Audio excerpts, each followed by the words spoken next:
So that's is our direct electric space. Okay. Now, uh,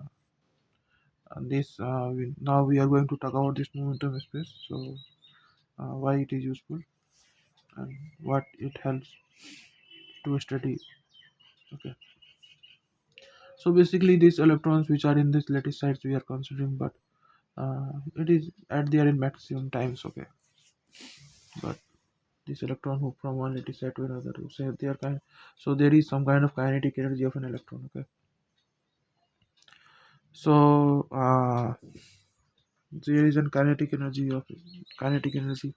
exist in these electrons. Okay, maybe this due to some kind of thermal energy and mm, so some kind of reason. So due to which this electron will gain some kind of kinetic energy and it will move around this our crystalline system. And say if we are applying some kind of electric field, then also this electron have some movement in our crystalline structure. Okay, so so when we just try to understand this kinetic energy, okay, to in our direct lattice space, we have to we will see that this electron is just changing its position regularly. So we can't define this electron by some kind of localized thing. Say we can't fix some kind of coordinate for this moving electron. Okay, because in case of direct lattice space, we are just dealing about the coordinate x y z of an electron. Okay, or we can say lattice. Okay, so we are so it will be very tedious, and just we can see that this direct lattice space is not applicable or not useful to study this electron who's having some kind of movement or changing its coordinate or kinetic energy. So we just don't require this direct lattice space. Okay, in order to study this electron kinetic energy and and the physics which is just related to this electron kinetic energy. Okay, say uh, thermal conductivity and electrical conductivity. So this type of things where these electron kinetic energies are involved. So basically electron movements are involved in such study, this thermal conductivity and electrical conductivity and many more things. Okay, so this direct lattice space will no more applicable, and because we can't fix this moving electron okay, somewhere with some coordinates, fixed coordinates in so we can't fix this. Okay, so we have to just take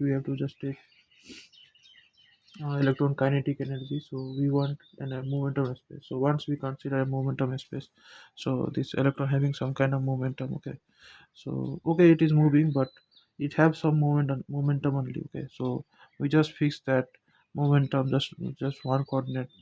Okay, in momentum space, so this coordinate will not move. Okay, it is just fixed in this momentum space. Okay, so in this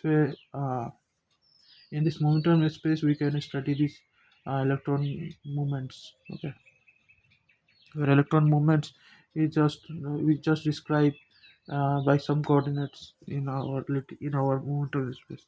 So that's why people are basically very much interested in momentum space, or you can say in reciprocity space. Okay, so researchers, we are doing research in order to study what kind of crystalline structure they want. Suppose there are some kind of crystalline structure, we just show some kind of very extraordinary results. Theoretically, it has been predicted. So experimentalists are just trying to do some kind of experiment and want to just develop some kind of crystal, and just they study these XRT patterns and they just see that what they want, what theoretically is demanded, and what how much did they had approach. So so for those experimentalists, okay, where they are where their central goal is to obtain some kind of crystalline structure. Okay, so for them this direct lattice space is very much useful. Okay, but experimentalists or theoreticians so for whom they just want to know what will be the best electrical property of a particular, say, crystalline material, crystalline materials. So what they do is that they uh, they just apply some kind of electric field and let electron to move. Okay, and that's back. Means electron will move in a particular directional in a particular direction. So at this way they can just calculate thermal conductivity, electrical conductivity, and some kind of things they calculate. So for them this reciprocal lattice space is very much useful, because in that space they can just localize these electron movements. Okay, so that's why we are interested in studying reciprocal lattice vector. Okay, because basically this direct lattice space is very much easy to visualize. Okay, and anybody can understand. Just someone had passed class 10 or 12, then also they can also visualize. Okay, that's why it is easy.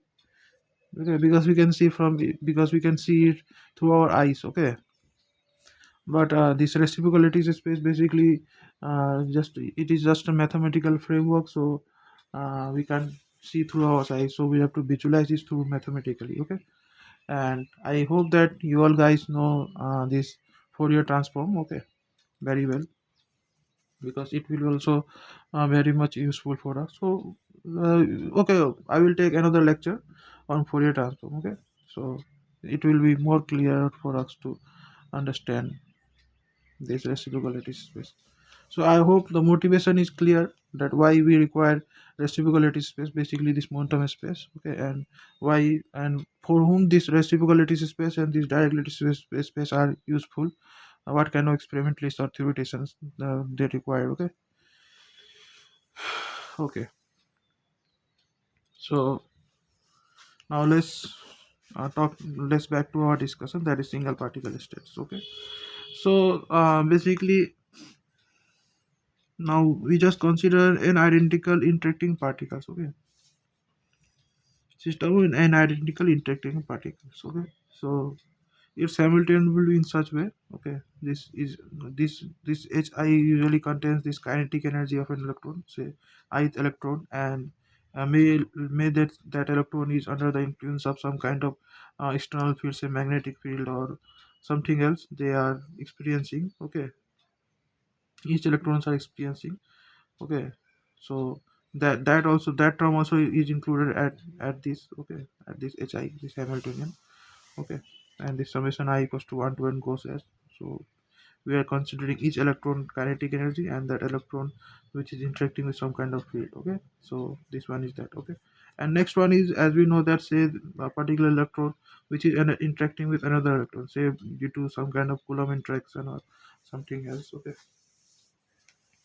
but it will Coulomb interaction only. Okay, and something other also, but some other examples are not that much we are using now in our junior classes. So let us don't discuss about those things. Okay, so this is our potential, basically it is due to interaction between two electrons. Okay, okay. So so this one is just an that ith electron kinetic energy, and this potential energy, or you can say the field which this electron is experiencing. So that one is this. Okay, some kind of magnetic field or something else. Okay, now that's all. Now this one is just an we'll discuss this also. This one is with the n particle wave function. Okay, so this one is an n particle wave function, and this is one is just a simple determinant that we had studied in our class 11. Okay, determinant that we do. Okay, and this phi mu1 is basically a set of quantum numbers through which we can identify an electron in our n particle system. Okay, so this mu1 is, say, an element, and some kind of sigma also, means spin quantum number and orbital quantum number. Such kind of things are this mu1. Okay, and this one is just an coordinate, and two is just an coordinate. Okay, and basically these electrons are n identical particles. So from the theory of these n identical particles we will obtain this wave function. Okay, okay.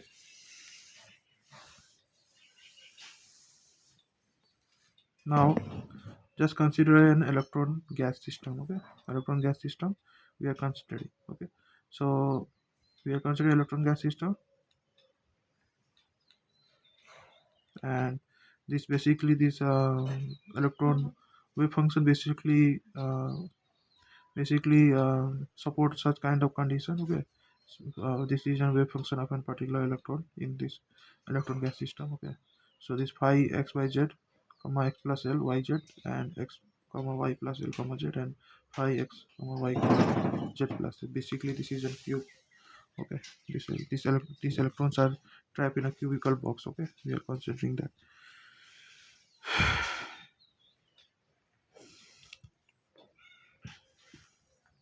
And these electrons interact with each other and with a positive uniform background. So this positive uniform background, basically we are considering that these electrons, the lattice site which are present in this basically a crystalline structure have some lattice sites. Okay, so we are not considering that lattice site, we are just in replace of that as lattice site we are considering an uniform positive background. Okay, which will not allow electron to go out of this crystalline structure. So this is just an uh, just we are reducing some kind of mathematical complexity and want to study the results. Okay, so it will help us to understand, but there will be some kind of discrepancy from exact that we got what we get from experiment and what we'll get from this such considering such kind of model what we'll get. Okay, so there will be uh, there will be something quite different, but okay, it will be better. Okay, it will say people also started studying this electron just this electron in this atomic physics. We had studied that, just we had begun our study with hydrogen atom, not directly with some kind of cadmium or some kind of d block elements we had considered. Many electron system we didn't consider. People begins with some kind of simple steps. Okay, so okay, that's all. And this one is just an minus square square by 2m greater square phi equals to epsilon phi. So in this case we are not considering electron electron interaction. Okay, so one of the electron in this system follow this Schrodinger equation. Okay, we have to solve this, and it is subjected to these boundary conditions also. So so after solving, we'll obtain this wave function and this energy eigenvalue. Okay, and further, it is the periodic boundary condition that we are discussing right now. When we subject to this wave function, so this basically k vector will follow this. Okay, 0 comma plus minus 2 pi by l comma plus minus 2 4 pi by l in this way, 2 and 5 by l. Okay, so we can see that this wave vector is expressed in a discrete way. Okay, not this wave vector is uh, continuous in a continuous. It is not continuous, it is just some kind of discrete values it have. Okay, so if we are going to construct some kind of space, say kx ky kz. Okay, so we can see that uh, this kx ky kz have these values, 0 plus minus 2 pi l 4 pi l in these values. That is this epsilon k vector sigma h square k square 2. So this is basically a kinetic energy of an electron. Okay, so if we are just imagine. Okay, now we are just say we are constructing some kind of momentum space, k is ky kz, some kind of momentum space. Okay, and this kinetic energy is also is going to be expressed in momentum space, h square k square 2n. So this k is ky kz coordinate, let me get my pen.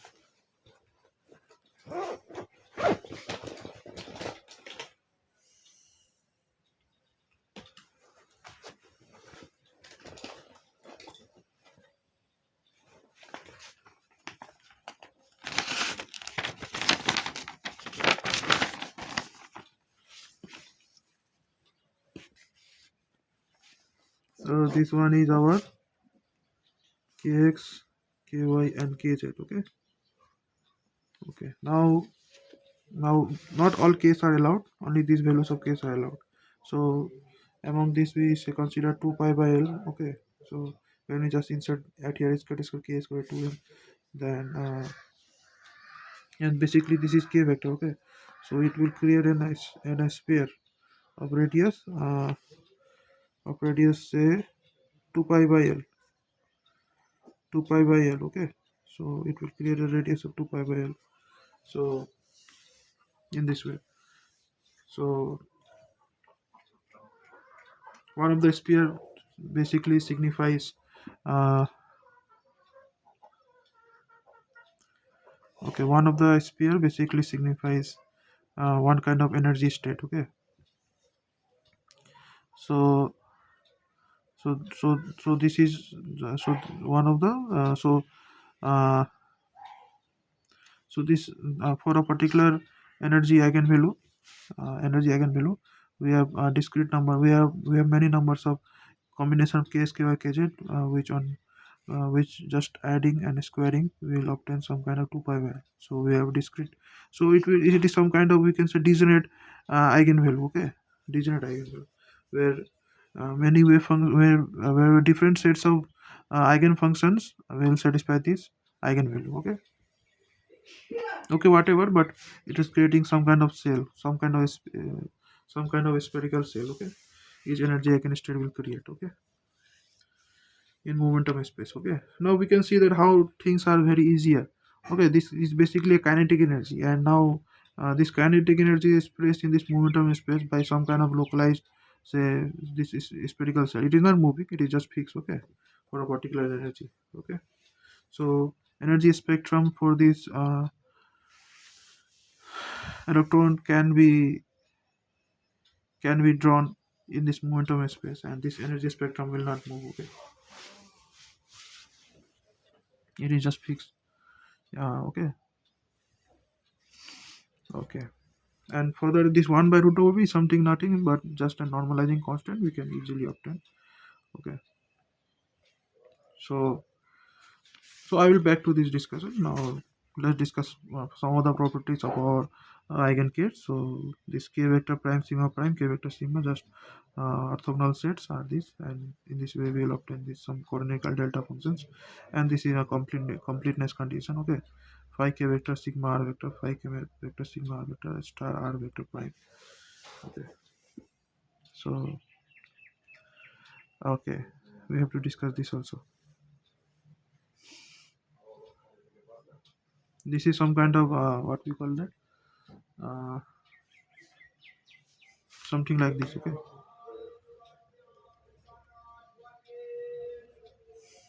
something like this. Okay, this something like this. Okay, I'll see you the proof of this. Okay.